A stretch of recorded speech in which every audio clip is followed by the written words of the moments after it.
Assalamualaikum warahmatullahi wabarakatuh. Hadirin yang dihormati, langsung kita laju pada poin pertanyaan yang pertama, bagaimana hukum jual beli uang kripto? Uang kripto dalam kolom Bitcoin dalam pandangan hukum ekonomi Islam. Bagaimana hukum jual beli uang kripto atau Bitcoin dalam hukum ekonomi Islam? Maksudnya bagaimana dalam pandangan hukum fikih tentang muamalah ataupun mempergunakan baik menjadi barang atau menjadi harga untuk sesuatu barang yang lain dengan uang kripto ataupun Bitcoin.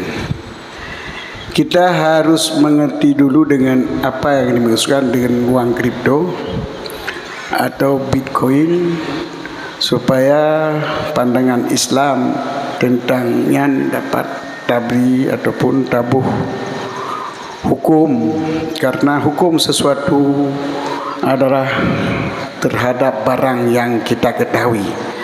Bila sesuatu hana tertipu putra teranyan tabuh hukum nyo hana betul, karena syarat tabuh hukum sabo-sabo put buta tepu puat teranyan. Jadi BME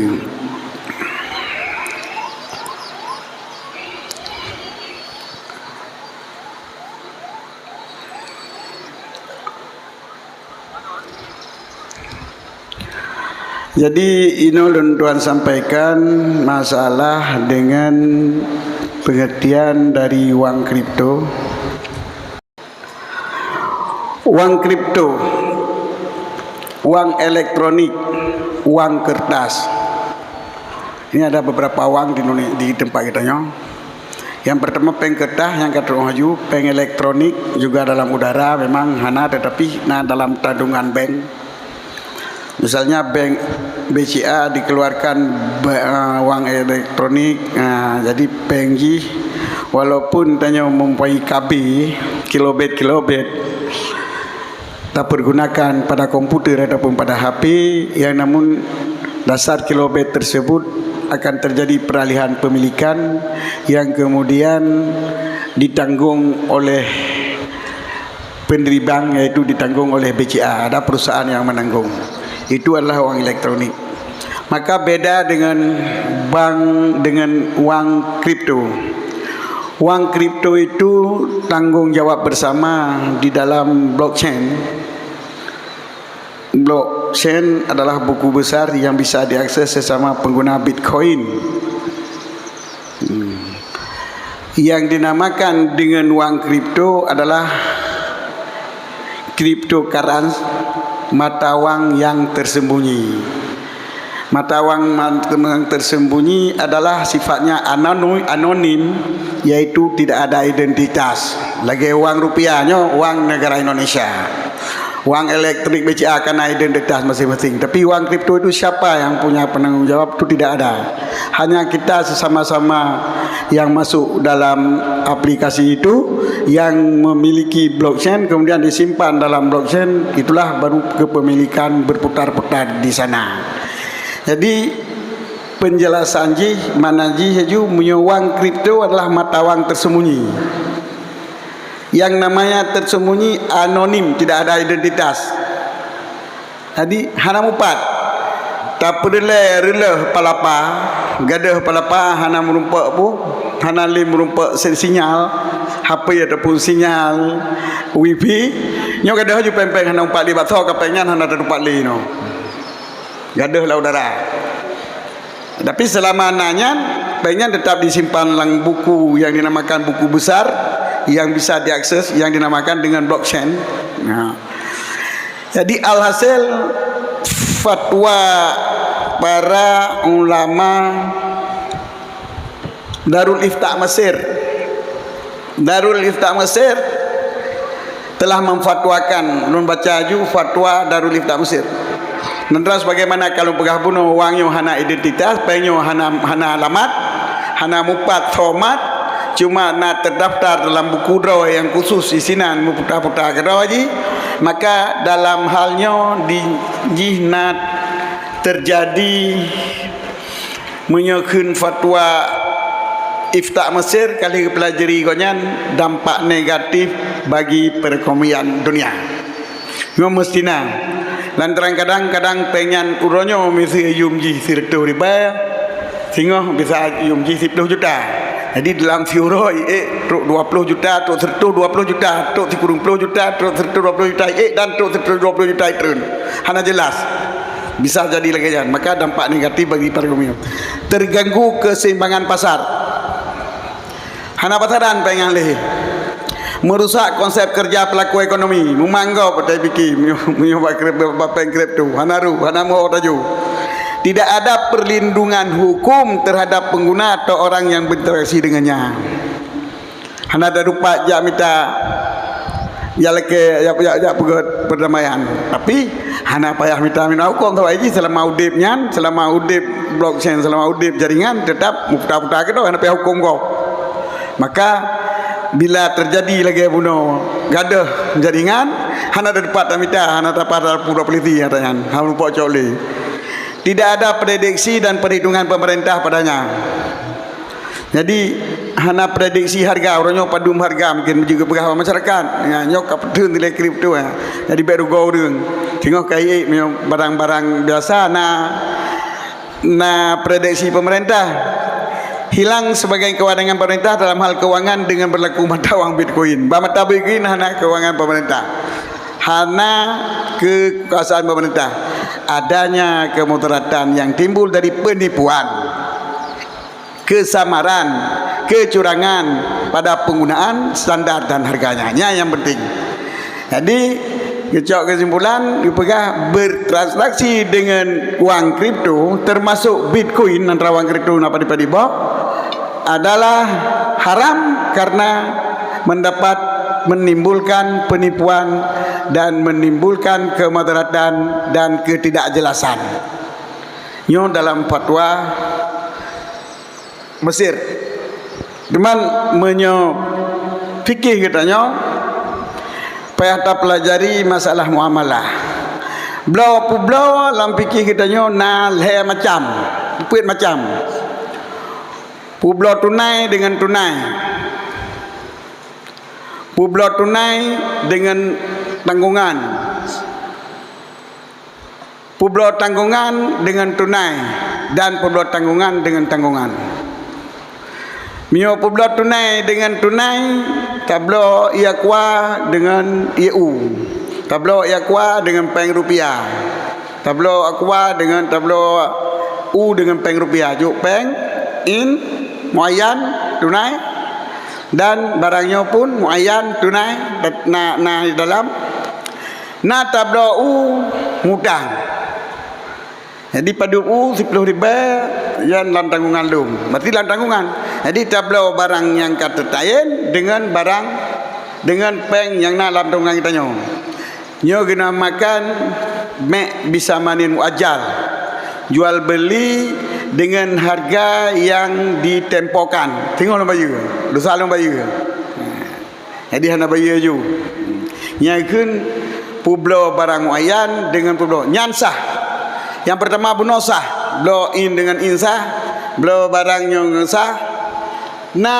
Tapi syarat menyoblonyo dalam tanggungan sah dengan syarat-syarat droy. Olehnya baik mengandung jenis ribawi, mengandung jenis ribawi indri kalau ilam tablo dengan kira nyo hanjit dalam timah harus isinan jubayu. Tablo makanan dengan makanan menanjit tertukar sirah ngambreh hanjit cok sirah cok tekwa kuih dah kena bakui yang ni di bakui yang ngambreh tukar. Jadi cok kuih dah nyo dia dapat kuih mudah cok brehnya hanjit cok kuih cok breh haju dia baru tukar yunen. Jadi hanjit dalam timah nya menyoblo in barang yang tertentu dengan tanggungan. Kemudian tapoblo barang dalam tanggungan dengan peng yang tertentu. Nyo dua macam, na dengan lafaz salam, na bukan dengan lafaz salam. Pendapat yang muktamad dengan lafaz salam dan bukan lafaz salam beda. Tapi pendapat yang muqabil muktamad, muqabil asah, salam dengan lafaz baik sama. Pertama, sama-sama harus terserahkan peng dalam akad, dalam majlis. Harus terserahkan peng dalam majlis.